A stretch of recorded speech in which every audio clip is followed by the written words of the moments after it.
नमस्कार। सिनेमा संवाद में आपका स्वागत है। मेरा नाम है अमिताभ। सत्य हिंदी पर सिनेमा से जुड़ी अपनी साप्ताहिक पेशकश में हम हर हफ्ते बात करते हैं सिनेमा से जुड़े तमाम पहलुओं के बारे में। क्योंकि हमारा मानना है कि सिनेमा सिर्फ मनोरंजन की चीज नहीं है, सिनेमा समाज से संवाद का सबसे सीधा और सबसे सशक्त माध्यम है और समाज की सोच को गहराई तक प्रभावित करने की क्षमता रखता है। इसलिए सिनेमा पर लगातार सिलसिलेवार गंभीर बातचीत की जरूरत है। आज इसी क्रम में हम बात करने वाले हैं सिनेमा और राष्ट्रवाद के बारे में। जश्न आजादी का मौका है।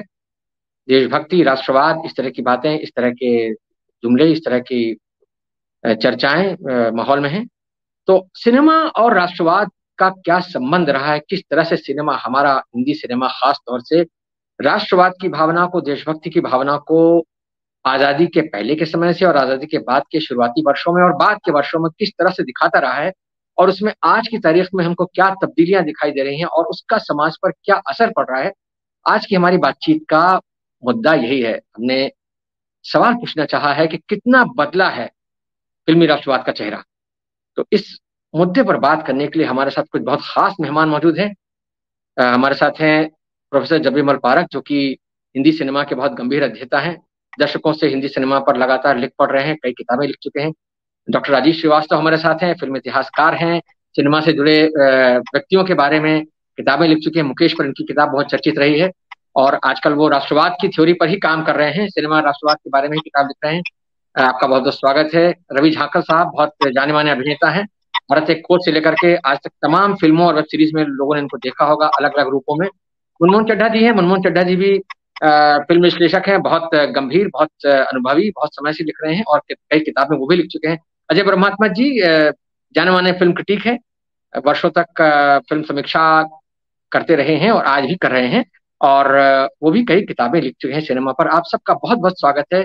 परख साहब, मैं बातचीत की शुरुआत आपसे करना चाहूंगा, बस एक आग्रह के साथ अभी आप सभी से कि अपनी शुरुआती टिप्पणियों को अगर 3-4 मिनट के अंदर रखेंगे तो हम दो राउंड में बहुत सलीके से, बहुत अच्छी तरीके से बातचीत कर सकेंगे, जिसमें कई सारे पहलुओं को हम शायद छू सकें। तो पारक साहब, आपसे सबसे पहले मैं जानना चाहूंगा, ये जो फिल्मी राष्ट्रवाद जिसको हम कह रहे हैं, क्या इसका प्रकटीकरण आपने देखा है? किस तरह से आप इसको देखते हैं 50 के दशक में आजादी के तुरंत बाद और उसके बाद 60, 70, 80, 90 और आज जो हमारा राष्ट्रवाद का चेहरा है, उसमें आप किस तरह की तब्दीलियां देखते हैं और उसका क्या असर आप देखते हैं समाज के ऊपर?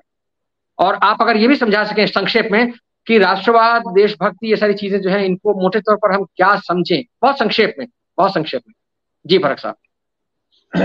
सबको नमस्कार।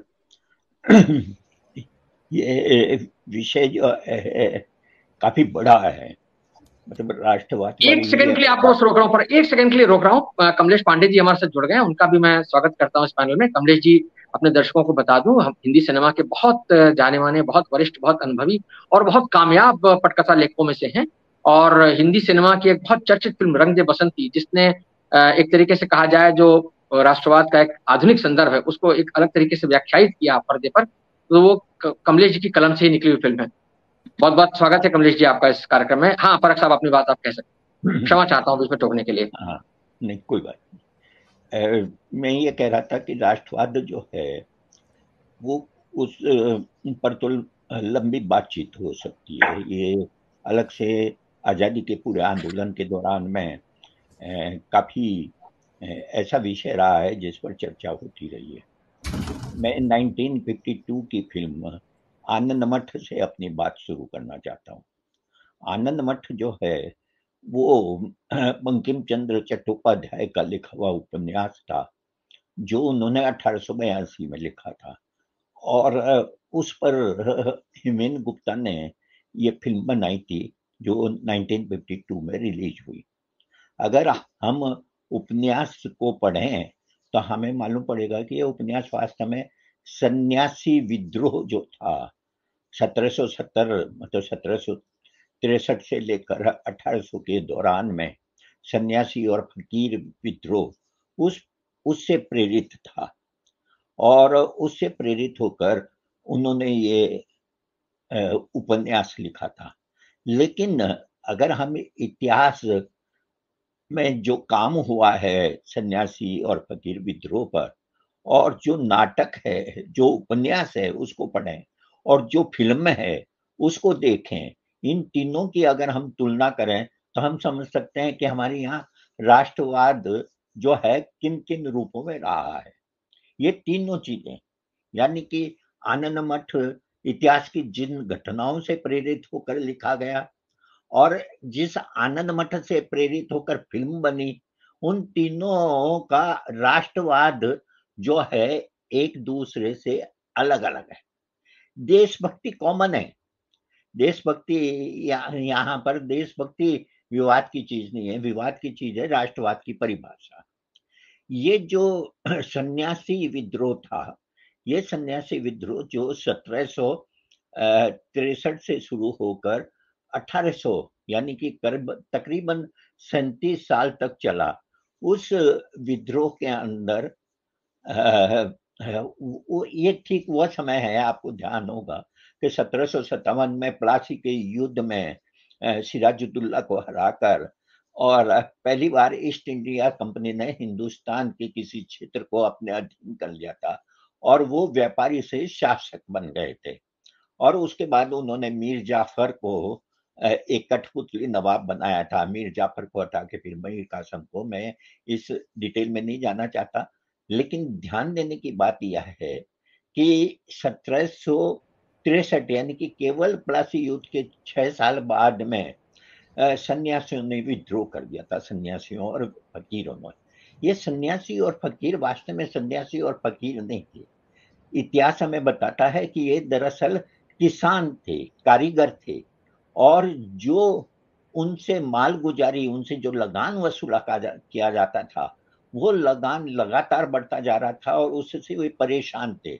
और उस परेशानी की वजह से उन्होंने विद्रोह किया और वो विद्रोह जो है एक कहना चाहिए कि एक लंबे संघर्ष में ये लगातार चलता रहा।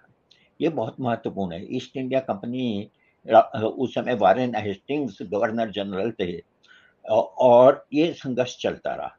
लेकिन और दिलचस्प बात यह है कि इस संघर्ष के अंदर, जैसा कि नाम से भी मालूम पड़ता है, सन्यासी और फकीर विद्रोह, इसमें हिंदू और मुसलमान दोनों शामिल थे।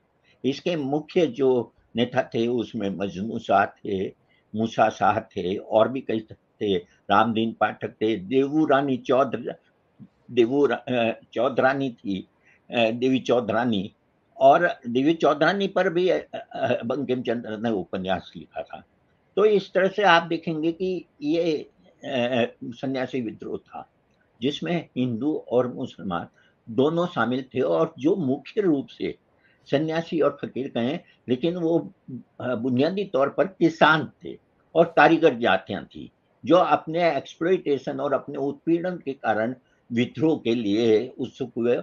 और इतिहास हमें बताता है कि 50-50 हजार की उनके पास सेना होती थी जिससे वो लड़ते थे। लेकिन जाहिर है कि अंग्रेजों का मुकाबला इसलिए बहुत नहीं कर पाए क्योंकि उनके पास आधुनिक हथियार नहीं थी, तोपें नहीं थी। बहरहाल खास बात यह है कि आनंद मठ जो लिखा गया बंकिम चंद्र ने, वो आनंद मठ सन्यासी विद्रोह का यथार्थ चित्रण नहीं है। उस समय, जिस समय ये उपन्यास लिखा 1880 के आसपास और 1882 में प्रकाशित हुआ, उससे पहले बंगाल के अंदर एक तरह का राष्ट्रवाद पैदा होने लगा जो इस रूप में राष्ट्रवाद को देखता था कि हमें जो है पहले मुसलमानों ने गुलाम बनाया और अब अंग्रेजों ने गुलाम बनाया। हो सकता है उसकी प्रतिक्रिया की कई वजह हो। उसमें वजह यह भी हो कि ईस्ट इंडिया कंपनी के साथ जो ईसाई मिशनरियां काम कर रही थी उसके कारण ऐसा हो, जो भी हो। लेकिन यह सच है कि एक हिंदू नेशनलिज्म पैदा हुआ और यह हिंदू नेशनलिज्म का प्रभाव जो है बंकिम चंद्र पर भी पड़ा। नतीजा यह हुआ कि आनंद मठ उपन्यास सन्यासी विद्रोह से प्रेरित होकर भी वो बुनियादी तौर पर मुसलमानों के विरुद्ध है। उसमें खलनायक जो है मुसलमान है, उसमें नवाब को खलनायक बनाया गया है। 1770 की पृष्ठभूमि में लिखा वो यह उपन्यास है जबकि 1770 से पहले नवाब लगभग खत्म हो चुके थे और पूरी सत्ता जो है ईस्ट इंडिया कंपनी के पास आ गई थी। और सन्यासी विद्रोह में सन्यासी जो संघर्ष कर रहे थे वो मुसलमानों से नहीं कर रहे थे, वो ईस्ट इंडिया कंपनी के सैनिकों से कर रहे थे और उन्हीं से युद्ध हो रहा था। लेकिन आप उपन्यास पढ़ेंगे तो आपको मालूम पड़ेगा कि उसमें खलनायक जो है मुसलमान है, मुसलमान नवाब नहीं, मुसलमान जनता भी। उसमें यह आह्वान किया गया है कि मस्जिदों को तोड़ा जाए, यह आह्वान किया गया है कि मुसलमानों के गांवों को उजाड़ दिया जाए। तो इस तरह से जो हिंदुइज्म का को राष्ट्रवाद से जोड़ने की हम परंपरा आज देखते हैं, उसके मूल में कहीं न कहीं जो है आनंद मठ में भी वो दिखाई देता है। दिलचस्प यह है कि 1952 में जब हेमेन गुप्ता फिल्म बनाते हैं तो वो उस उपन्यास को यथावत नहीं प्रस्तुत करते। उसमें जो मुसलमानों के रेफरेंस है खलनायक के रूप में, वो पूरी तरह से गायब है। उसमें नवाब है और नवाब खलनायक भी है, लेकिन मुस्लिम जनता खलनायक नहीं है। उसमें मस्जिद तोड़ने की बातें नहीं कही गई है, मुसलमानों के गांव तोड़ने की बातें नहीं कही गई है। उसमें जो भी युद्ध होते हैं वो ईस्ट इंडिया कंपनी की तरफ से होते हैं। उपन्यास में युद्ध होते हैं ईस्ट इंडिया कंपनी की तरफ से, लेकिन वो नवाब के आदेश पर होते हैं। लेकिन इस फिल्म के अंदर ईस्ट इंडिया कंपनी ही खलनायक है और ईस्ट इंडिया कंपनी से देश को आजाद कराने के लिए वो सन्यासी संघर्ष करते हैं। तो आप देखेंगे कि 3 चीजें हम देखते हैं। जो इतिहास है वो अलग तरह का है, उस इतिहास में हिंदू मुसलमान मिलकर संघर्ष कर रहे हैं। उपन्यास लिखने वाले हमारे बड़े राइटर बंकिम चंद्र जो है वो आनंद मठ जब लिखते हैं तो उसमें यही नहीं, उस उपन्यास के अंत में ये कहा है कि उनका जो गुरु होता है सत्यानंद का, वो कहता है कि देखो तुम्हारी लड़ाई जो है अंग्रेजों से नहीं है, हमने मुसलमानों को हरा दिया है, अब हमें अंग्रेजों को राज करने देना चाहिए, क्योंकि अंग्रेज ही इस हिंदुस्तान का भला कर सकते हैं। ये आप देखेंगे कि 1857 के बाद जो शिक्षित मध्य वर्ग था, वो हिंदी में भी देखते हैं, शिक्षित मध्य वर्ग था, वो एक तरह से उनका राष्ट्रवाद इसी तरह का था। वो राजभक्ति को और राष्ट्रभक्ति को आपस में मिला देते थे। जी उनकी फारूक साहब, आपने जो बात कही है, आपने हालांकि एक ही फिल्म पर अपनी बात चर्चा को केंद्रित रखा एक और फिल्म वो काफी लंबी बात हो गई। हाँ, लेकिन चलिए ठीक है, उससे आपने एक एक टोन जो आपने सेट किया है वो राष्ट्रवाद का एक चेहरा आपने बताया है। कमलेश जी, मैं आपके पास आता हूँ। ये बात पारक साहब ने जो कही, मैं आपसे जानना चाहता हूँ, एक वरिष्ठ पटकथाकार होने के नाते आपने हिंदी सिनेमा के बहुत सारे चेहरे देखे हैं। 50 के दशक में जो राष्ट्रवाद शुरू हुआ या जो देशभक्ति की भावना थी, जिसको हम चाहें तो दिलीप कुमार की फिल्म शहीद से जोड़ सकते हैं, यहाँ से शुरू कर सकते हैं, या और भी मिसाल आपको मिल सकती है। किस्मत जैसी फिल्म है जिसमें एक गाना था, दूर हटो ये दुनिया वालों हिंदुस्तान हमारा है, वो आजादी से पहले की फिल्म है और अशोक कुमार की एक बहुत बड़ी हिट मानी जाती है आज की तारीख में भी। तो वो जो चेहरा था, उसमें 50, 60, 70, 80 और 90 के दशक में, या जहां तक आपने देखा आज की तारीख में, उसमें आप किस तरह की तब्दीलियां देखते हैं और समाज पर उसका क्या असर देखते हैं? इसके बारे में अगर आप मुझे संक्षेप में कुछ बता सकें तो हमारे दर्शकों को। पहली बात तो जिसे आप ये देश कहते हैं, वो मेरे लिए सिर्फ एक भूगोल का हिस्सा नहीं है, एक जमीन का टुकड़ा नहीं है। भारत मेरे लिए एक विचार है और वो विचार भारत के नाम में ही दाखिल है। मैं इंडिया की बात मैं नहीं कहूँगा, वो तो एक किसी और से उधार लिया हुआ शब्द है। भारत संविधान में दोनों शब्द हैं, संविधान में दोनों शब्द हैं कमलेश जी, इंडिया संविधान दैट इज भारत। मैं सिर्फ भारत की बात करूंगा, इंडिया की बात बिल्कुल नहीं करूंगा। मैं इंडिया से राजी नहीं हूँ, मैं सिर्फ और सिर्फ भारत से राजी हूँ, क्योंकि इस नाम पे हमारे लोगों ने जो जो जो विचार निवेश किया है। भा यानी प्रकाश, रत यानी लगा हुआ, प्रकाश की खोज में लगा हुआ, किसी और देश की जमीन, संपदा, दौलत, धर्म इनकी खोज में नहीं, प्रकाश की खोज में। और इतना जो गहरा विचार है, अगर कोई कोई कोई समाज, कोई देश, कोई लोग जो भी है विचारक है, अगर वो देश के नाम में ही डाल देते हैं तो मेरे लिए वो गौरव मेरे गौरव का वो एक बड़ा अहम हिस्सा है। तो मैं सिर्फ भारत की बात करूंगा। भारत एक विचार है, सिर्फ एक जमीन का टुकड़ा नहीं। और इस विचार ने जो कुछ दिया है मानवता को, जो संपदा दी है, चाहे वो आध्यात्मिक हो, चाहे वो सांस्कृतिक हो, चाहे कैसी भी संपदा हो, वो संपदा वो है पूरे विश्व के लिए। और इसीलिए जो उस विचार का ही हिस्सा था कि वसुधैव कुटुंबकम, ये उस विचार का हिस्सा था कि भाई सब सुखी हो, सभी सबका मंगल हो, सब सुखी हो। तो मेरी जो लॉयल्टी है वो भारत के साथ है। इंडिया के बारे में बात करनी बेकार है, वो उधार के लिए लिया हुआ शब्द है। कुछ लोग आए बाहर से, उन्होंने इंडिया बना दिया तो चलो हो गया। संविधान में ठीक है, एक उपयोगिता है, क्योंकि अंग्रेजी में भी संविधान लिखा जाता है। अब जहां तक ये देशभक्ति की फिल्मों की बात है, अब वो है कि सबका अपना अपना अलग अलग विचार होता है कि एक खास समय में एक खास ढंग का एक जो शत्रु होता है।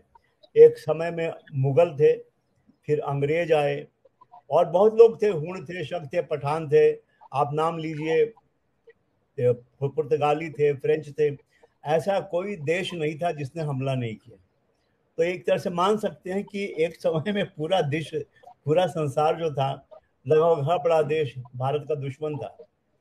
तो समय के साथ वो सब बदलता रहता है, वो जो दुश्मन है बदलते रहते हैं। बाद में अंग्रेजों के बाद हमारा पड़ोसी पाकिस्तान हो गया दुश्मन, तो जो देशभक्ति की फिल्में थी उनके खिलाफ हो गई। फिर चीन दुश्मन हो गया, हमला हुआ तो 1962 में, तो वो उसके खिलाफ देशभक्ति की फिल्में हो गई। मगर अब जो समय है, अभी ठीक है, हम लोग ऐतिहासिक घटनाओं पे फिल्म बनाते रहते हैं, हालांकि उसमें अधिकांश असफल रही हैं।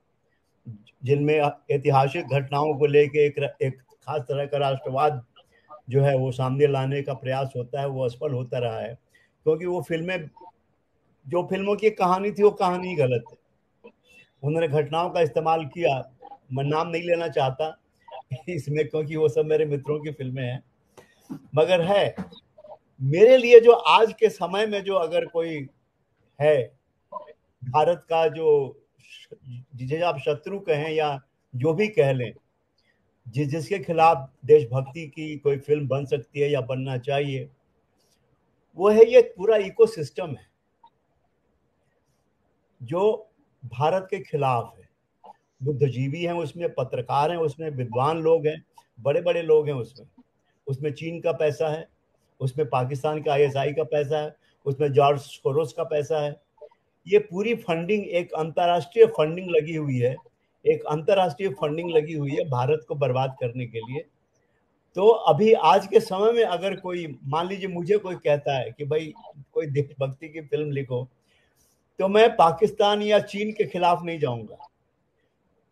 चीन के साथ तो हमारा इतना व्यापार चल रहा है, उनके सामान आ रहे हैं, हमारे सामान जा रहे हैं। पाकिस्तान अपने आप इतना कमजोर हो गया है कि अपने आप को बचा ले वही बहुत है, वो अपने आप ही खत्म हो जाने वाला है। सर, पाकिस्तान के लिए गदर 2 बना दी गई है। हाँ, गदर 2 बना दी गई है। वो सीक्वल है, वो भी एक सोच है, और वो उसकी कोई खास विशेषता नहीं है। वो ये है कि हाँ, एक बहुत सफल फिल्म को, शायद वो आखिरी ऑल इंडिया हिट जिसे कह सकते हैं, वो थी गदर। उसी समय में लगान भी रिलीज हुई थी, मगर लगान सिर्फ जो बड़े शहरों तक ही सीमित रह गई। छोटे शहरों में और गाँव में लगान नहीं पहुंची, वहां लगान हिट नहीं हुई थी। सिर्फ जो मेट्रो सिटीज में लगान हिट हुई थी। गदर अकेली फिल्म है हिंदुस्तान में आज के इतिहास में जो ऑल इंडिया हिट कह सकते हैं, कि छोटे शहरों से लेके, गांव से लेके बड़े शहरों तक सब जगह। जी, गदर 2 के बारे में भी यही कहा जा रहा है कि सिंगल स्क्रीन जो थिएटर्स हैं वहां बहुत हिट हो रही है फिल्म, छोटे शहरों में खास तौर से। ये फिल्म भी हिट होगी जबरदस्त। अगर ये फिल्म अच्छी बनी है तो हिट होगी।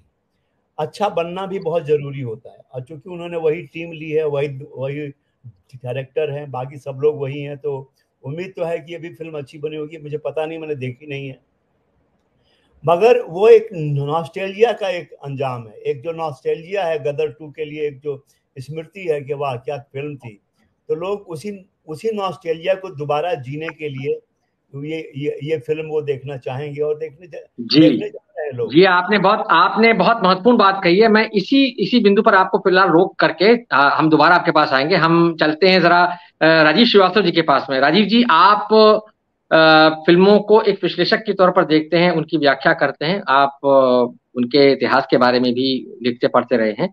आपसे मैं जानना चाहूंगा, ये जो राष्ट्रवाद की बात यहाँ हो रही, और आज खास तौर से हम फिल्मी राष्ट्रवाद के बारे में बात कर रहे हैं कि किस तरह से जो राष्ट्रवाद की तमाम तस्वीरें हैं उसको सिनेमा प्रस्तुत करता रहा है। तो आनंद मठ से लेकर के गदर तक हम बीच में आ गए, हालांकि बहुत सारी बातें बीच में हो सकती थी, वो नहीं हो पाई। तो क्या आपको लगता है आज की तारीख में ये जो मिलिट्री नेशनलिज्म है, यानी गदर जिसको दिखा रहा है, या उरी जैसी फिल्म जिसको ने दिखाया, उरी ने दिखाया, या ये जो एंटी पाकिस्तानिज्म है, क्या ये हमारा राष्ट्रवाद है? क्या इसी तक हमने सीमित कर दिया? जो बात अभी कमलेश जी ने कही, जो कि अपने आप में एक व्यापक संदर्भ वाली बात है कि भारत भारत जो है वो अपने आप में जो एक इकाई है, जो एक विचार है, उस विचार के संदर्भ में जो हमारा राष्ट्रवाद या देशभक्ति जिस तरीके से आनी चाहिए।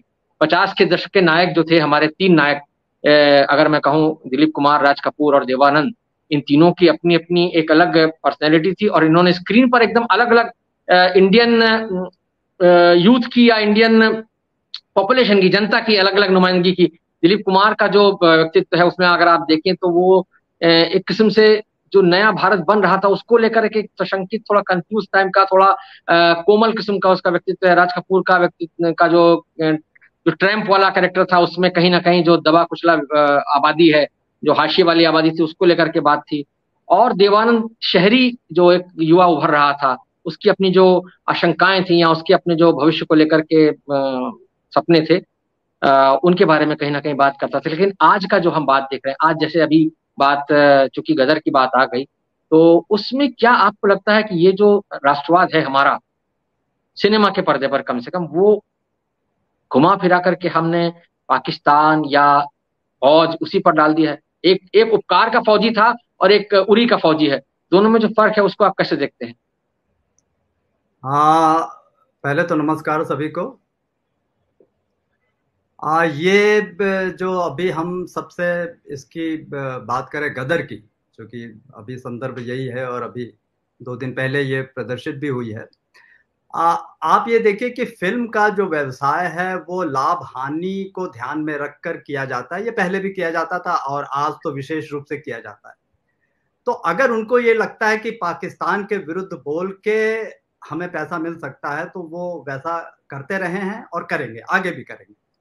और अगर अंग्रेजों के विरुद्ध में जैसे कोई बात कहनी है, आजादी के पहले का जो जबरी मल जी ने जो संदर्भ रखा, तो वो लेखक के बारे में तो ये उसको एक लिबर्टी मिली हुई है कि वो कथानक को किस रूप में वो मोड़ता है और किस विचार से वो जिससे प्रभावित है उसको कैसे वो उसमें डालता है, वो तो उसका एक विशेषाधिकार है जो वो करता आया है, आज भी वो हो रहा है।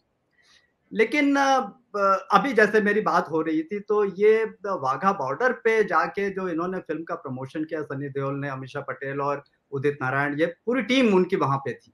लेकिन जो रेस्पॉन्स मिला वहां के कमांडेंट थे, उनसे मेरी बात हो रही थी, तो वो मुझे लगता है कि जनता के नब्ज को अगर आपने पकड़ लिया तो आपको मालूम है कि आप हिट दे रहे हैं, सुपर हिट दे रहे हैं या फ्लॉप दे रहे हैं। और वो जो रेस्पॉन्स मिला, और साथ में जो दूसरी फिल्म में OMG जो रिलीज हुई है, तो उसमें मैं एक कहूंगा कि कमलेश जी की बात को आगे बढ़ाऊंगा कि वो जो शहर वाली जो लोकप्रियता होती है और गांव को भी साथ में लेके चलने वाली होती है, तो वो फर्क आज के गदर 2 और OMG 2 में साफ दिख रहा है।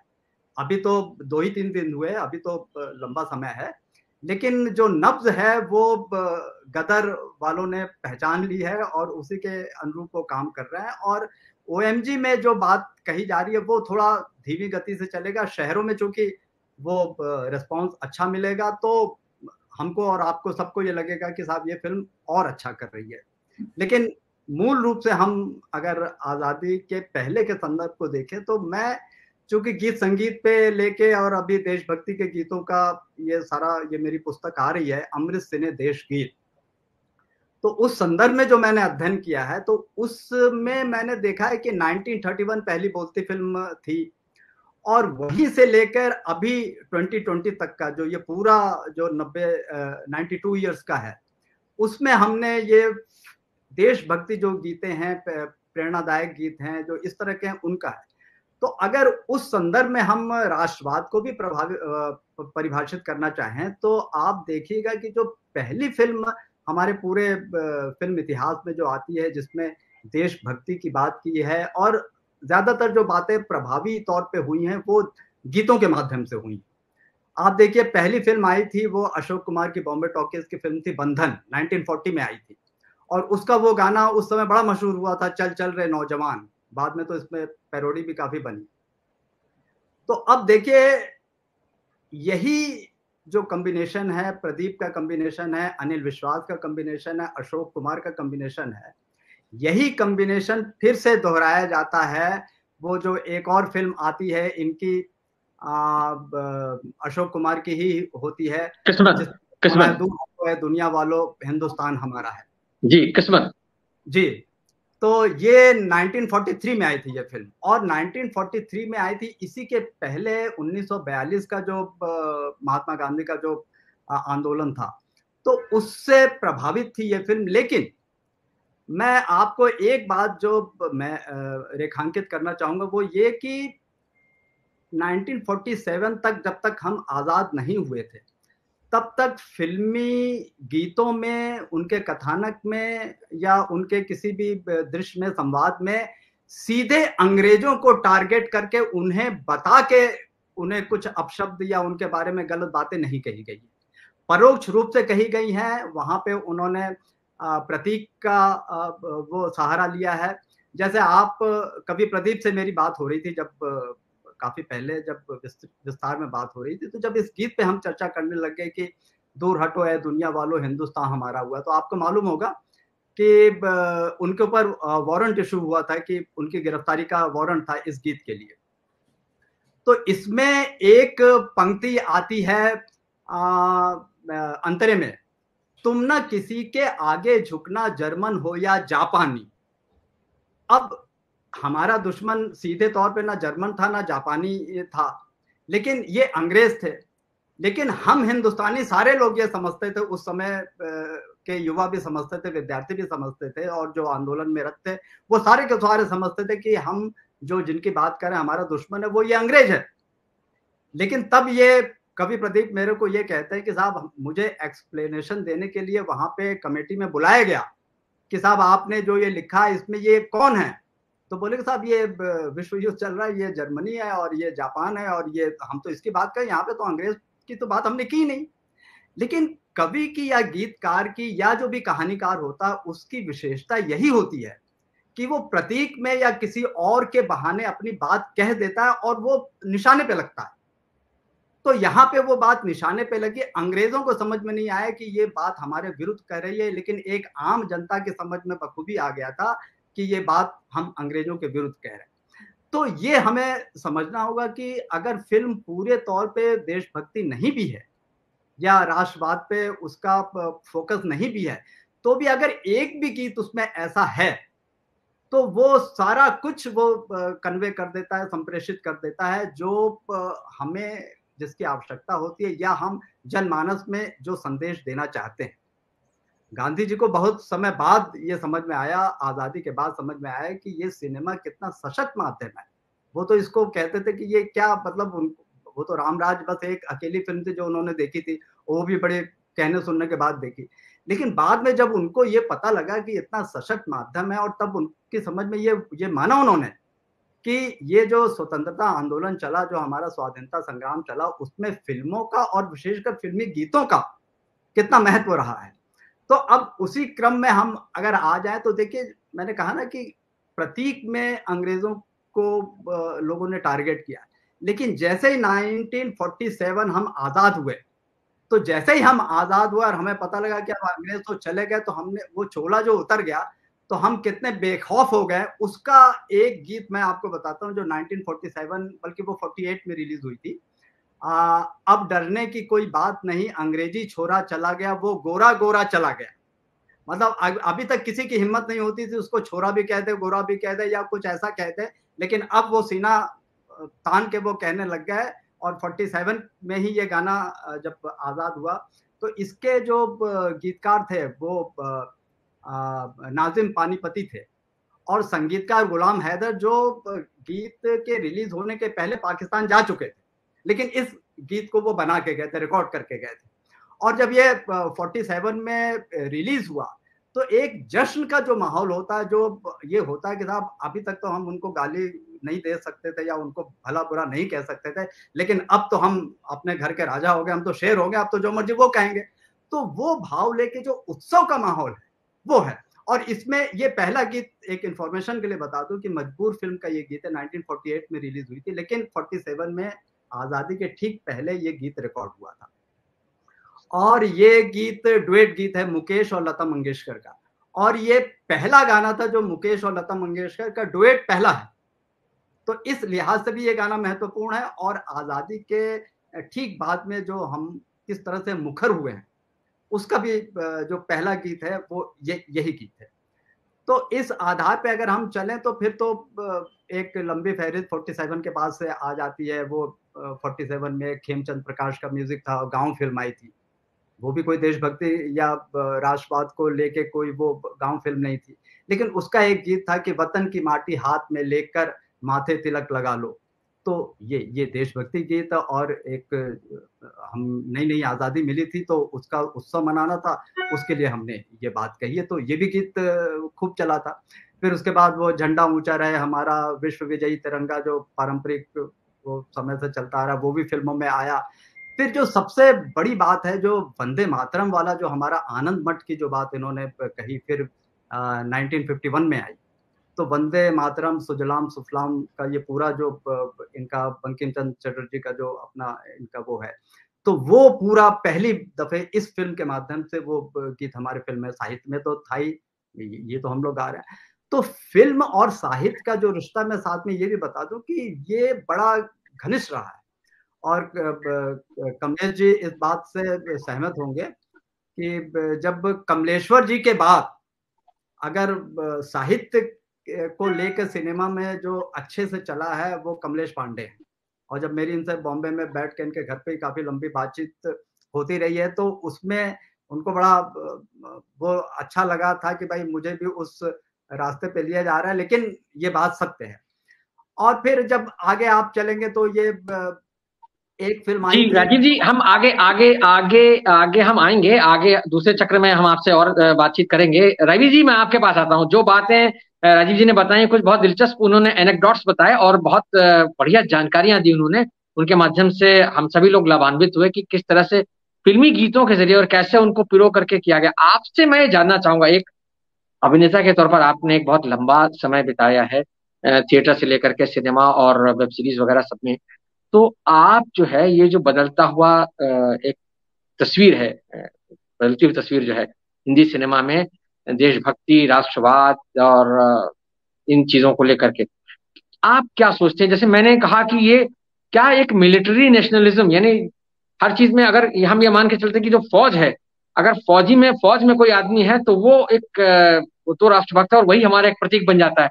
क्या वही एक चीज है जो आज की तारीख में हमको ड्रॉ करती है? जैसे गदर के बारे में हम लोग सब बात कर रहे हैं, फौज, पाकिस्तान, या जो चीन की बात की कमलेश जी ने, तमाम सारी ये जो चीजें हैं, क्या आपकी राय में क्या है वो मिलिट्री नेशनलिज्म से लेकर के तमाम चीजें जो हिंदी सिनेमा के पर्दे पर आती रही हैं और कामयाब रही हैं? रवि जी। सर, एक तो मैं आपको बात बताऊं, जब भी पाकिस्तान को लेके कोई सिनेमा बनाया जाएगा तो वो हिट होगा, क्योंकि उसका वो पाकिस्तान ही हमको शय देता आया है शुरू से कि भाई मैं तुम्हारा दुश्मन हूं, और अगर दुश्मन पे कोई फिल्म बनेगी तो दुश्मन को तो दुश्मन की तरह से ही देखा जाएगा। पहले गदर में उसने हैंडपंप उठाया था, अब के उसने कोई पहिया उठा लिया है, एक चक्र सा उठा के उसको दिखाया जा रहा है। तो ये तो सर होता रहेगा। ये जो हमारे जो मासेस है, मासेस के लिए सिनेमा बनाया जाता है, और ये एक जहां तक मैं मानता हूँ ये एक इकोनॉमिक्स है सर। ये इकोनॉमिक्स कभी वर्क करती है, कभी वर्क नहीं भी करती है। तो ये इसमें अगर आप गूढ़ कुछ ज्ञान की बात या ऐसी कोई बात देखने जाएंगे तो वो नहीं है, क्योंकि मैंने फिल्म देखी है, उसमें हीरो ही ब्रेक के बाद आता है। लेकिन मैं, राजीव जी ने एक बात बड़ी अच्छी कही, उस पर थोड़ा सा मैं जरूर चाहूंगा। देखिए, एक फिल्म बनी थी सर, नया दौर। उस वक्त उस वक्त जो बात कही जाती थी सिनेमा में, वो बड़ी हैमर करके कही जाती थी। उपकार बनाई गई, मनोज साहब ने हर बात इतनी ज्यादा हैमर की, इतनी ज्यादा क्लीशे तरीके से की कि आज भी वो हमको याद आती है कि राशन पर भाषण बहुत है, लेकिन भाषण पर राशन कोई नहीं, इसलिए जब भी बोलूंगा सच ही बोलूंगा, समझे? ये प्राण साहब वो बात कहा करते थे उस वक्त, और वो आज हमें आज भी याद है। उपकार के गाने भी हमें याद हैं। अपना नया नया दौर फिल्म का एक गाना था, ये देश है वीर जवानों का, अलबेलों का, मस्तानों का। उसमें गाने की कहाँ जरूरत थी? वो तो एक मशीन और ह्यूमन को लेकर के कोई एक सिनेमा बनाना चाह रहे थे, एक लव स्टोरी सी थी। लेकिन क्योंकि उस वक्त उसकी बड़ी इंपॉर्टेंस मानी जाती थी कि कोई एक देशभक्ति का गाना फिल्म में होता है तो लोग उसको बहुत पसंद किया करते थे। और ये मतलब साल में फिल्में बनती थी तो एक ना एक फिल्म तो डेफिनेटली देशभक्ति को लेकर के बनती आई है। लेकिन अब ये बाद में ये दौर बदला सर। मैं बहुत ज्यादा बात नहीं करूंगा, क्योंकि गुणी लोग बैठे हैं, उनको सुनना ज्यादा अच्छा है।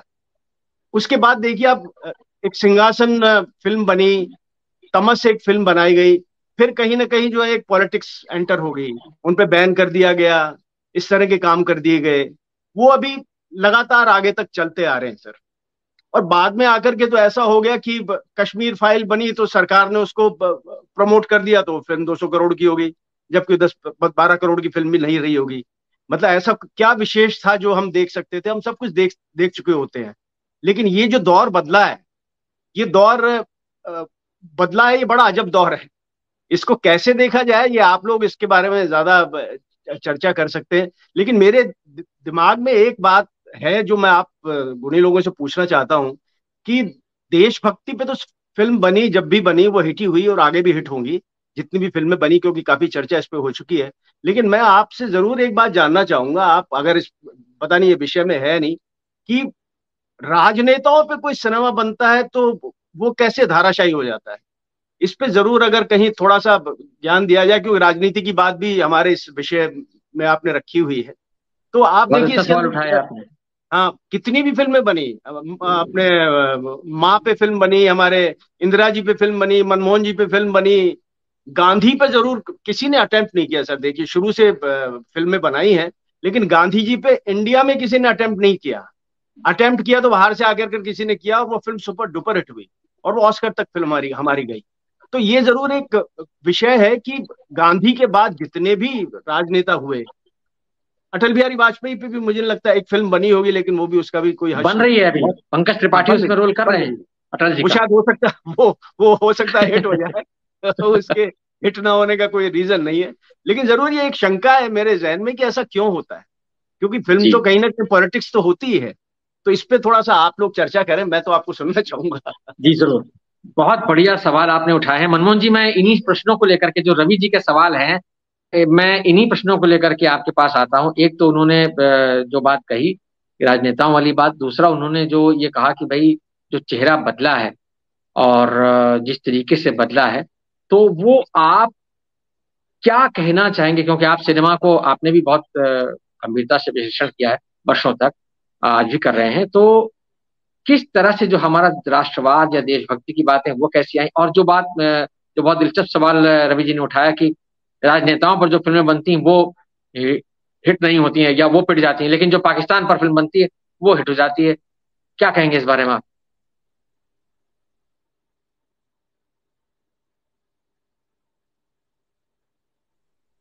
अनम्यूट कर लीजिए मनमोहन जी अपने आप को, प्लीज अनम्यूट कर लीजिए। जी। हाँ। कई अच्छी बातें यहाँ की हैं, जैसे कि एक तो ये कि गाना अगर डाल दिया जाए किसी फिल्म में जिसका कोई रेलिवेंस ना हो पूरे सब्जेक्ट से, तो फिल्म हिट हो जाती है। हिंदी फिल्म की ये बड़ी मजेदार ट्रेजेडी है। तो एक ही गाने से संदेशे आते हैं, एक फिल्मकार सुपरहिट हो जाता है।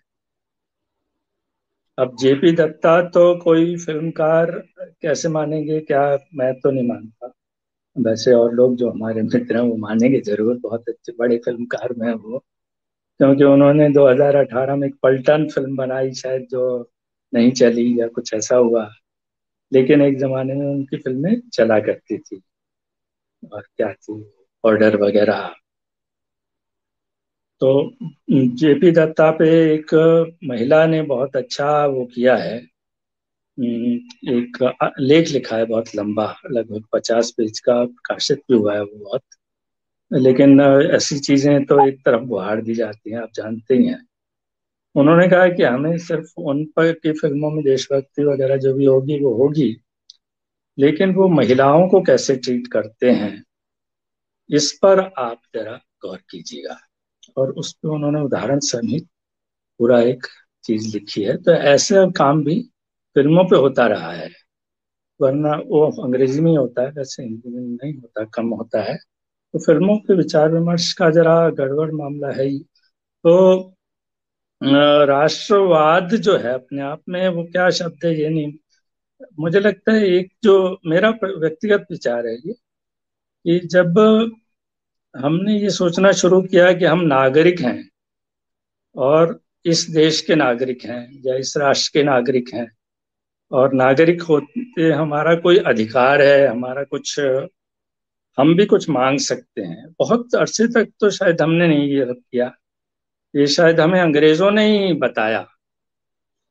जब तक मुगल कालीन मामला था तो वो एक छितरावा मामला था, उसमें कहीं कंडेंस किया इन्होंने। और एक राव साहब कस्बे नाम के बहुत बड़े विचारक हैं, उन्होंने ये कहा भी, जैसे कि उन्होंने तो दूसरे संदर्भ में जवेरी जी ने जो बात कही है वो बिल्कुल सही है कि अंग्रेज, तो उन्होंने कहा कि अंग्रेजों ने तो हमारा बहुत भला किया, अगर अंग्रेज ना आते तो ये हम तो हमेशा अस्पृश्य बने ही रहते। ये कहीं ना कहीं उन्होंने किसी तरह ये बात की, चाहे वो भक्ति आंदोलन से आई कैसे भी आई, और पूरी उनकी किताब है इस पर, भक्ति और धर्म, कि पूरा जो अस्पृश्यता का आंदोलन हमारे देश में हुआ है वो पूरे का पूरा अंग्रेजों के आने के बाद वहां से जो भी उनसे हमने शिक्षा ली, फिर उनका विरोध किया, जो भी किया, और इस तरह से हमारा जो राष्ट्रवाद है उसका निरंतर एक विकास हुआ। 1915 में रविन्द्रनाथ टैगोर ने उपन्यास लिख दिया था घर और बाहर। तो घर और बाहर में हम ज्यादा दुविधा में थे। तो जब 1915 में लिखा तभी एक अंग्रेज ने आरोप लगा दिया था शायद 1919 में एक समीक्षा में कि ये गांधी की बात कर रहे हैं या कुछ। तो उन्होंने कहा भाई गांधी अभी आए नहीं थे भारत में, और अभी गांधी नेता नहीं बने थे, तब का उपन्यास है वो। तो रविन्द्रनाथ टैगोर जो है वो हमेशा अपने आपस में विचार विमर्श होता है उनका, अंतर्द्वंद होता है उनके अंदर। वो आनंद मठ की तरह तो फ्लैट नहीं है होते, तो उसमें जो द्वंद है वो आज तक हमारे यहाँ परिभाषित होता है कि आप अंग्रेज बनना चाहते हैं क्या, या आप अंग्रेजों के गुलाम हैं। हम अंग्रेजों के गुलाम हैं, लेकिन हम अंग्रेजों जैसा बनना भी चाहते हैं। संदर्भ से अलग अगर हो तो भी बात, कि आज अगर मैं किसी अपने पड़ोसी या दोस्त के पास जाता हूँ, तो जैसे पूरा पश्चिम में पूरी फिल्म इसी बात पर है कि वो कोई तुम्हारा हृदय वगैरह तोड़ दे। तो कहने का मतलब ये कि आज आप किसी के यहाँ भी जाइए तो वो बहुत गर्व से ये बात कहेगा कि मेरा बेटा विदेश में है, मेरी बेटी विदेश में है। जिसका बेटा बेटी नहीं विदेश में, उसका जीवन निरर्थक हो रहा है। तो ये तो हमारे आदर्श हैं, तो ये हमारे राष्ट्रवाद हैं। तो ये जो उठाया है इन्होंने अपना घरे बायरे में, और घरे बायरे पर सत्यजीत राय ने फिल्म बनाई, और वो फिल्म भी बहुत जबरदस्त आखिर जब राय ने बनाई तो फिल्म में पूरा दिखाया कि उन्होंने, और फिल्म में इस बात को ज्यादा उन्होंने मुखर करके दिखाया कि अंग्रेजों ने हमारे विभाजित किया हमें, और अंग्रेजों ने हमें ये चेतना दिलाई कि वो क्या क्या कर सकते हैं। जब 1905 में बंगाल का विभाजन हुआ तो उनका जो एजेंडा था कि एक और मुस्लिम, एक और हिंदू, एक और पूर्वी बंगाल, एक और पश्चिमी बंगाल, और फिर सारी चीजें और उनके साथ मिले हुए लोग और एक और दंगा करवाने वाले लोग, और ये जो दंगा हटाने बंद करवाने जा रहा है वो मारा जा रहा है, उसका व्यक्तित्व। तो ये जो इतनी गहरी बातें हुई हैं राष्ट्रवाद को लेके हमारी फिल्मों में, हमारे साहित्य में, उस ओर हमें ध्यान देना चाहिए। जैसे अब कई चांद थे सरे आसमां में बहुत सुंदर उन्होंने हमारा 1850 से लेके और 1856 तक का सिर्फ 6 सालों का वो उपन्यास है, लेकिन उन्होंने पूरा बताया कि भारत वहां तब क्या सोच रहा था। तो भारतीय चिंतन जो है वो किस तरह विकसित हुआ और कैसे हमारा राष्ट्रवाद विकसित हुआ, इसका एक हमारा पूरा साहित्य और सिनेमा में ये सब चीजें हैं। तो मनमोहन जी, आपने बहुत गंभीर बात कही है, और आपने जिस उपन्यास का नाम दिया है कई चांद से सरे आसमां, वो वाकई बहुत एक गंभीर उपन्यास है। हालांकि उसका विषय हमारी फिलहाल आज की चर्चा से उतना जुड़ा हुआ नहीं है उपन्यास पर बात करना, लेकिन वो निश्चित तौर पर एक अपने आप में एक अलग व्याख्या की मांग करता है, उस पर अलग बातचीत भी की जानी चाहिए कभी ना कभी। अजय जी, मैं आपके पास आता हूँ। जो बात अभी मनमोहन जी ने कही और उससे पहले के तमाम वक्ताओं ने कही, मैं आपसे जानना चाहूंगा। मुझे लगता है किसी के बैकग्राउंड में कहीं कुछ शोर आ रहा है, तो वो जो चीज है, बाकी लोग आप, म्यूट करते तो अच्छा है। जी जी जी, बेहतर होगा अगर म्यूट कर लें। मैं आपसे अजय जी समझना चाहूंगा कि ये जो हम आज बातचीत कर रहे हैं, फिल्मी राष्ट्रवाद का चेहरा कितना बदला, और हमने बात की शुरुआत में ही गदर का जिक्र आ गया, गदर 2 का जिक्र आ गया। आपने गदर 2 देखी भी है, आपने उसके बारे में कार्यक्रम भी किया है, लिखा भी है। तो मैं आपसे समझना चाहूंगा कि क्या ये जो हमारा राष्ट्रवाद का जो एक मतलब निरूपण हमारा सिनेमा में जिस तरीके से हम कहते हैं एक्सप्रेस होता है, तो अंग्रेज से शुरू होकर के मामला पाकिस्तान पर आया, और पाकिस्तान से होते होते ये अब एक मुसलमान पर आकर टिक गया है। क्या क्या ऐसा हुआ है कि हमने अपने एवरेज पड़ोसी मुसलमान को भी मानना शुरू कर दिया कि नहीं, ये जो है ये कुछ गड़बड़ मामला है, इसका जो है एक हमारे राष्ट्रवाद से कुछ जो है 36 का आंकड़ा है। तो वहां पे जा क्या हमारा सिनेमा, जैसे जिन फिल्मों की, यहाँ कुछ फिल्मों की बात हुई कश्मीर फाइल्स वगैरह की, तो उसमें जिस तरीके से दिखाया गया है, क्या वो चीज कहीं ना कहीं एक जो बदलाव आया है वो समाज को भी एक अलग तरीके से प्रभावित कर रहा है? एक तरफ तो राजनीति है जो इस तरह की बातें कर रही है, दूसरी तरफ उस तरह का उसी को आगे बढ़ाता हुआ सिनेमा है। तो क्या आप इस बारे में क्या कहना चाहेंगे? देखिए, हम सभी के सामने एकदम साक्षात उदाहरण है। 2 दिनों में गदर को 84 करोड़ का कलेक्शन मिला है। पहले दिन 40 करोड़, दूसरे दिन 44 करोड़। तो देश का मिजाज आप समझ सकते हैं क्या है। और यह फिल्म बड़े शहरों से अधिक छोटे कस्बों में और छोटे शहरों में सिंगल स्क्रीन में चल रही है। और ये कहीं न कहीं जो हमारा जो राष्ट्रवाद की जो अभी की मांग है और जो उसमें टारगेट हो सकते हैं हमारे, उन सभी जो टिक मार्क होते हैं उन पर खरी उतरती है। और इस तरीके से ये फिल्म वर्तमान राजनीति में जिसको प्रश्रय दिया जा रहा है, जिस सोच को प्रश्रय दिया जा रहा है, उसी को आगे बढ़ाती है। इसलिए इस फिल्म की सफलता तो है ही, और उस पर कोई संदेह नहीं किया जा सकता। दरअसल आप जो पूरी बातें आज करने वाले थे उसमें हम लोग ऐतिहासिकता में ज्यादा चले गए। हम लोग आज के संदर्भ को लगभग भूल गए या भुला दिए। कैसे हुआ नहीं मालूम, लेकिन यह हुआ। मैं इसकी शुरुआत रोजा से मानता हूँ। रोजा फिल्म से शुरुआत होती है, कैसे मुस्लिम को टारगेट करके, मुस्लिम को विलेन बना के, पाकिस्तानी बना करके हमने सुविधापूर्ण तरीके से एक राष्ट्रवाद का फ्रेम गढ़ा है। देखिए, लड़ाई तो हमारी चीन से भी हुई थी और चीन से हम हार गए थे। इससे झूठा में इसको झुठलाया नहीं जा सकता। चीन पर एक हकीकत फिल्म बनी, उसके बाद से कभी चीन पर फिल्म नहीं बनी। लॉजिस्टिक के हिसाब से संभव ही नहीं है कि हम चीन को लेके बार बार फिल्में बनाएं, और चीन के साथ इतनी घटनाएं भी नहीं है। मैं यहाँ अपनी समझ से एक उदाहरण मैं ये बात बताना चाहता हूँ कि पाकिस्तान हमारे लिए बहुत इजी सब्जेक्ट हो जाता है, इसलिए कि अगर कलाकारों का चुनाव करना है तो हमारे ही देश के लोग वैसे कलाकार पाकिस्तानी बन जाएंगे, रंग रूप कद काठी में वैसे ही हैं। लेकिन अगर चीन को दुश्मन बना के आप फिल्म बनाएंगे तो आपको चीनियों के लिए कास्टिंग करनी पड़ेगी वैसी। आप जबरदस्ती नॉर्थ ईस्ट के लोगों को ले आकर के चीनी बनाएंगे या कुछ और करेंगे। तो कहीं ना कहीं एक सुविधापूर्ण तरीके से एक बहुत ही आसान तरीका हमें मिलता है, जहां मुसलमान भी हैं, जो पड़ोसी देश पाकिस्तान भी है, जहां से आतंकवादी हमले होते रहे हैं, ये सब कुछ मिलके एक बहुत ही ठोस कारण बन जाता है जिसकी वजह से पाकिस्तान हमारा दुश्मन फिल्मों में बना हुआ है। वास्तव में कितना बड़ा दुश्मन पाकिस्तान है, कितना बड़ा दुश्मन चीन है, चीन क्या कर रहा है, क्या कैसे जमीन हथिया रहा है आपकी, उस पर आपकी कोई नजर नहीं है। पाकिस्तान जो दुमछल्ले की तरह लगा हुआ है, लेकिन हम उस पर ज्यादा सोच रहे हैं, जबकि उसकी खुद की आर्थिक स्थिति, राजनीतिक स्थिति, सामाजिक स्थिति इतनी कमजोर हो चुकी है, जो हमारा दुश्मन न भी, मैंने उस दुश्मन की औकात ही क्या है, बावजूद इसको हम उसको दुश्मन, बड़ा दुश्मन बना करके पेश करते आ रहे हैं, क्योंकि वो सुविधाजनक है। एक कमजोर व्यक्ति बहुत अच्छा आसान टारगेट होता है, वैसे ही आसान टारगेट हमने चुन लिया है। हमने कभी चीन को लेकर के इस तरीके से फिल्में क्यों नहीं बनाई या ज्यादा नहीं बनाई?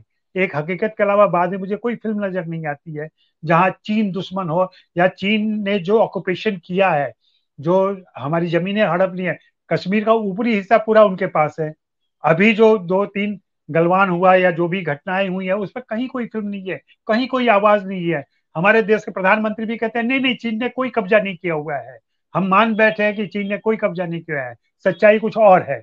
पाकिस्तान ने तो कुछ कब्जा भी नहीं किया है, एक कश्मीर का मामला अटका हुआ है जो 75 साल से अटका हुआ है।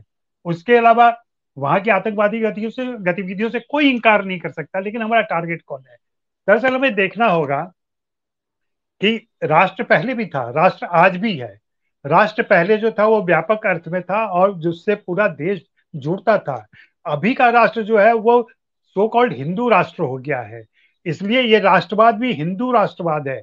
जो भी बात करनी है, आप 1300 साल पहले की बात कीजिए, 1300 मतलब 13वीं शताब्दी के पहले की बात कीजिए। 13वीं शताब्दी के पहले का हिंदुस्तान था, और वही हिंदुस्तान फिर से ले आना है, वही भारत फिर से स्थापित करना है। इसलिए बीच के सारे पीरियड, जो मुगलों का पीरियड है, अंग्रेजों का पीरियड है, उसको हटा दीजिए, उसको इग्नोर कीजिए, या उसको विलेन बना दीजिए, उसको जैसे भी हो, भारतीय इतिहास से उसको गायब कर देना है। ऐसा कैसे हो पाएगा? कैसे कर सकते हैं आप? 700 साल के इतिहास को कैसे मिटा सकते हैं? इन चीजों पर देखने समझने का हमारा राष्ट्रवाद ठीक है। राष्ट्रवाद और देशभक्ति, जो शुरू में जयवीरमल पाक साहब ने कहा कि राष्ट्रवाद और देशभक्ति, देशभक्ति एक ऐसी अनिवार्य चीज है सभी के मन में है, सभी भारतीय नागरिक देशभक्त हैं। लेकिन आज जो राष्ट्रवाद की वकालत की जा रही है, मैं खुद तो असहमत हूं उससे। मुझे ऐसा राष्ट्रवाद नहीं चाहिए जहां मुसलमान हमारा विलेन बन गया हो और बना दिया गया हो।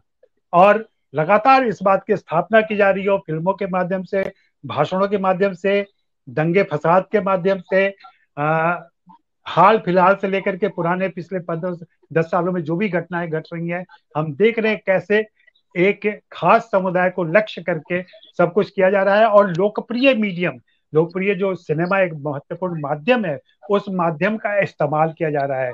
4 साल पहले तक यही लोग कह रहे थे, 3 साल पहले तक, कि ये मीडियम बहुत अच्छा नहीं है, ये हिंदुस्तान विरोधी है, ये पाकिस्तान से फंडेड है, ये दुबई से फंडेड है, यहाँ दाऊद का पैसा लगा हुआ है। अब वही लोग अपने नुमाइंदे यहाँ फिक्स कर रहे हैं, बिठा रहे हैं और लोगों को बरगला रहे हैं, और उस हिंदू राष्ट्रवाद की वकालत फिल्मों के जरिए की जा रही है, जिसका ताजा उदाहरण गदर 2 है। गदर 2 मैंने देखी है और मैं खुलेआम आज भी अभी कह रहा हूँ कि ये बहुत ही घटिया फिल्म है, बहुत ही साधारण भी नहीं, घटिया फिल्म है। और यह फिल्म हमारे मानसिक स्तर को नीचे करती है, हमारे बौद्धिक स्तर को नीचे करती है। सिर्फ चिल्लाने, मैंने कहा अपने रिव्यू में कि पहली फिल्म में सनी देओल चीख रहे थे, इस फिल्म में वे चिघाड़ रहे हैं, और एक क्लोजअप में उनके चिल्लाने के अलावा कहीं कुछ नहीं है फिल्म के अंदर। और इस बार सिर्फ बाप नहीं चिल्ला रहा है, बेटा भी चिल्ला रहा है। पहले बाप चिल्लाता है, फिर बेटा चिल्लाता है, फिर बेटा चिल्लाता है, फिर बाप चिल्लाता है, और पूरी फिल्म इसी चिल्लाहट में, चिल्लेपों में खत्म हो जाती है। लेकिन ये बात लोगों को अच्छी अजय लग जी, रही है। 20 साल में बेटा बड़ा हो चुका है। जी जी, बड़ा हो चुका है, मानता हूँ। और मुझे किसी ने जो दुखी हुए, हमारे एक मित्र, हमारे पाठक या प्रशंसक जो भी कह ले या दर्शक, उन्होंने कहा इसमें जो एक मूल भावना है भारतीयता की, हमने पाकिस्तान को कैसे पछाड़ा, ये आप भूल जा रहे हैं, इसलिए आपको ये फिल्म अच्छी नहीं लग रही है। भाई मैं जी नहीं चाहता, मैं इस तरीके से आप नहीं, बिना। ठीक है, आपने जो बात कही अजय जी आपने जो बात कही, बात उसमें कुछ बहुत दिलचस्प बिंदु है, अच्छा हालांकि अमिताभ, हमारी आज की चर्चा। मैं एक जी जी रवि जी, छोटी आप सी कहें। बात में हाँ मैं बिल्कुल छोटी सी बिल्कुल बात एक बिल्कुल। ऐड करना चाह रहा हूँ अजय भाई की उसमें, कि बॉलीवुड ऐसा नहीं है सर। बॉलीवुड में हम अगर सलमान खान को सुल्तान बनाते हैं तो सुल्तान देखने के लिए भी मतलब नहीं रवि 500 भाई, करोड़ आप रुपए दूसरी इकट्ठा होते बात हैं। कर रहे हैं, आप दूसरी बात कर रहे हैं। मैं वैसी बात, हमारे आपके सबके दोस्त मुसलमान हैं। हिंदुइज्म का और मुस्लिम नहीं उसका बॉलीवुड से नहीं कोई नहीं, लेना देना नहीं। बिल्कुल मैं लेना ये देना कहना है चाहता रवि जी। अभी अभी स्थितियां बदल गई हैं। मेरा ख्याल है अजय जी, हाँ ये चूंकि ये बातचीत काफी राजनीतिक हुई जा रही है। हम लोग सिनेमा हाँ, के फ्रेमवर्क में सारी बातचीत कर रहे हैं, और लेकिन हालांकि बातचीत लेकिन गंभीर है, विषय भी लेकिन गंभीर है।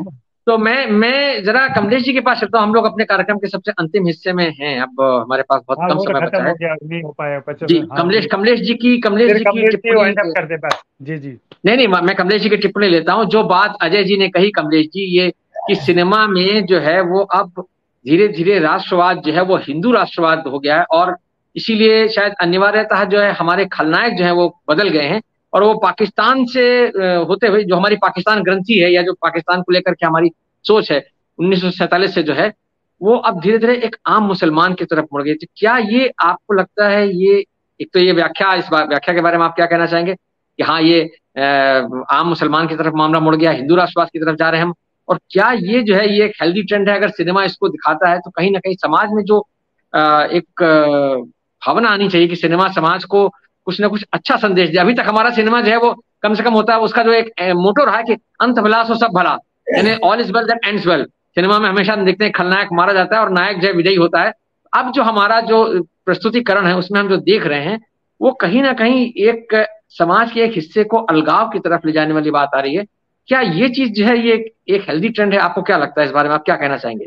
मैं और उससे साथ बिल्कुल ही सर, चीन हमारे दुश्मन देश के तौर पर क्यों नहीं आता है फिल्मों मैं में? इस विचार से बिल्कुल राजी नहीं हूँ, क्योंकि अजय भाई जो है उन्होंने सब जिक्र किया, गजवाए हिंद का जिक्र नहीं किया, PFI गजवा का हिंद पे कौन फिल्म बनी है? कोई फिल्म बनी है? नहीं, मैं कोई कह फिल्म रहा बनी है हूँ गजवा? भाई, आप जिसे हिंदू राष्ट्रवाद कह रहे हैं, it is a reaction to the same thing. Why are we forgetting it? Why are we forgetting it? ये कहाँ हिंदू राष्ट्रवाद था कुछ साल पहले, 20 साल पहले? कुछ तो हुआ होगा ना। और क्या सब कुछ हिंदुओं ने ही किया? मुसलमानों ने कुछ नहीं किया। मैं नहीं कहता कि सारे मुसलमान अपराधी हैं, हमारे बहुत से मुसलमान हैं और जो ये गजवा हिंद का नारा देते हैं, और जो जो एक पूरे संगठन है PFI का, मुजाहिदीन का, इंडियन मुजाहिदीन वगैरह का, ये लोग हैं जी कौन? जी, ये लोग कमलेश जी हैं, आप बिल्कुल सही कह रहे हैं, और मैं इसमें 1 मिनट के लिए आपको रोकना चाहूंगा। इस तरह ये के बड़ा विषयों पर हम फिल्में आसान, बनाते हैं, ये बड़ा जैसे आसान। बहत्तर हुरे नाम की एक फिल्म बनी, उस फिल्म का क्या हासिल हुआ हमें पता ही नहीं चला। आप मुझे बोलने दीजिए वरना मैं चुप हो जी जी, जाता हूँ। Please please. हाँ हाँ, आप रहने नहीं नहीं, बोलिए दीजिए। बोलिए। आप नहीं, आप बोलिए मुझे बोलिए। बताइए। नहीं नहीं, नहीं, बोलिए बोलिए आप बात सुनने कोई तैयार नहीं, आप भी नहीं तैयार नहीं, नहीं। ऐसा नहीं है। मेरी बात क्या नहीं नहीं करूं? है। औरों नहीं की नहीं, बात बोलिए करते बोलिए। हैं, आप खुद तैयार नहीं है मेरी बात सुनने के लिए। नहीं नहीं, मैं सुन रहा हूँ, सुन रहा हूँ, क्योंकि मैं बोलिए। इंसाफ की बात कर रहा हूँ। मैं नहीं इंसाफ नहीं, की बोलिए बात कर बोलिए। रहा हूँ कि ये बिल्कुल बात बिल्कुल असंतुलित है कि आप हर चीज के लिए हिंदू राष्ट्रवाद को कट घर में खड़ा कर दे। ये फैशन बन गया है, बिना ये सोचे कि ये रिएक्शन है। ये पहले कहाँ था? पहले आज से 20 साल 30 साल पहले आप खुद सोचिए, क्या आपके पास औरतें, मुस्लिम औरतें बुर्के में दिखती थी? नहीं। मैंने बचपन में, जवानी में कहीं भी अपने आसपास मुस्लिम पड़ोसी थे, कहीं कोई बुर्का नहीं दिखता था। सारी औरतें, मतलब फर्क करना मुश्किल होता था कि कौन औरत हिंदू है, कौन मुस्लिम है, बिल्कुल नहीं होता था। न टोपी पहने लोग दिखते थे। ये लोग कहां से आ गए? ये पहचान की जो पहचान का मुद्दा है, हो सकता है जो आमतौर पर कहते हैं कि बाबरी मस्जिद के बाद ये सब शुरू हुआ, ठीक है, मगर ये मुद्दा तो है, और ये मुद्दा रिएक्शन है कि पिछले 5 साल में 13 लाख लोगों ने इस्लाम कबूल किया। 13 लाख 5 साल में। और ये कहाँ सिर्फ से डेटा आया है? मेरे पास डेटा है, आसमान से नहीं आया है, ये रिकॉर्ड नहीं आपको मिलेगा। और सिर्फ 30,000 लोगों ने हिंदू धर्म कबूल किया है, सिर्फ 30,000। इसका मतलब क्या है? 13 लाख लोग जो मुसलमान कबूल किए, क्या वो उन्होंने बड़ी खुशी खुशी कबूल किया होगा इतनी बड़ी आबादी में? इसका तो कोई जवाब नहीं देता। मैं यहाँ हिंदू राष्ट्रवाद को डिफेंड नहीं कर रहा हूँ, मैं सिर्फ बता रहा हूँ वजह कि ये एकांगी बात नहीं हो सकती कि आप मुसलमानों को अपराध मुक्त कर दे। बिल्कुल उनका कोई कसूर नहीं है यार, सब हिंदुओं का कसूर है। नहीं, ये तो कोई कह भी नहीं रहा है यहाँ पर इस तरह की तो कोई किसी ने बात कही भी नहीं है। तो ये मैं कह रहा हूँ कि नहीं, मैं नहीं कहता कि मुसलमानों को बनाया जा रहा है विलन। अगर मुसलमान खुद अपने आप को देखें कि उन्होंने क्या किया है पिछले 20 साल में, जरा खुद अपने आप को देखें तो उनको बात समझ में आएगी, उनको बात समझ में आएगी कि उन्होंने क्या किया है। 26/11 हिंदुओं ने किया, 9/11 हिंदुओं ने किया, रोज ये हिंदू कर रहे हैं। वो हिंदू लड़की को फंसा के उसके टुकड़े टुकड़े करके। कमलेश जी, हम क्या 26/11 पर फिल्म बना रहे हैं क्या? हमने 26/11 पर फिल्म बनाई है क्या? लोगों ने बनाई, मैं आपसे जानना चाहूँ। फिल्म फ्लॉप भी हुई है जी, पूरी तरह से बनी थी। सवाल ये नहीं कि बनी कि नहीं।